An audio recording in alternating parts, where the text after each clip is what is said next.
This is a video presentation of how to play VChi the board game. The following will be the basic rules of how to play the game. The best way to learn how to play VChi is by playing with someone who already knows how to play the game and is willing to teach you through hands-on experience. If a teacher is not available to you, then this video will help you begin to understand the basic rules and ideas of how to play VChi the board game. VChi may first appear to be complex and difficult, but to the contrary, it is actually a very simple game to understand and play. VChi is based on tic-tac-toe.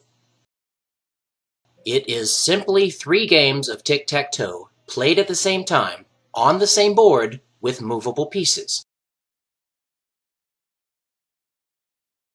The board is 3 tic-tac-toe grids that have had borders added to them and then have been stacked on top of each other.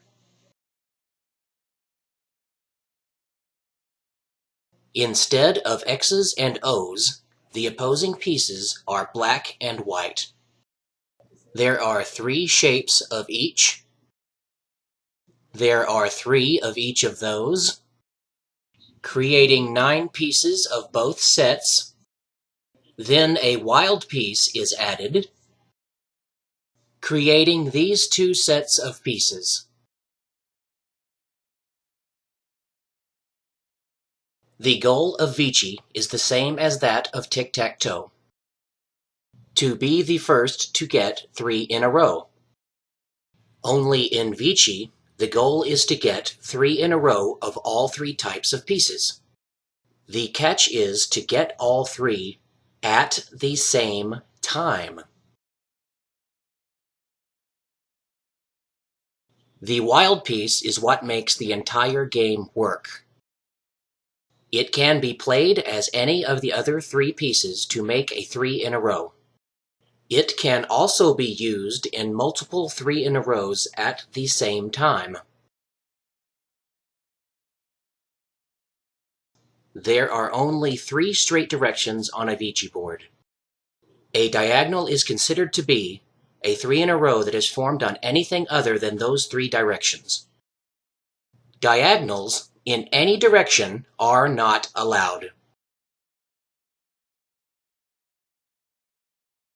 In turns, each player may play any one of their own pieces into any open space on the board. Pieces that have been played onto the board may be moved from where they were played into any open space. Players may break their own 3 in a rows in order to reposition a piece. Just remember that, in the end, the goal is to form all 3 in a rows at the same time. And, believe it or not, that is the entire game. It is strongly recommended that you play 3 games for the purpose of learning before you play for the purpose of competing. Once you have played a few games and understand the basic rules, you will be able to move on to learning the advanced rules, terminology, and etiquette of VChi. Play a few games and you will find a completely new understanding of VChi. And remember, have fun!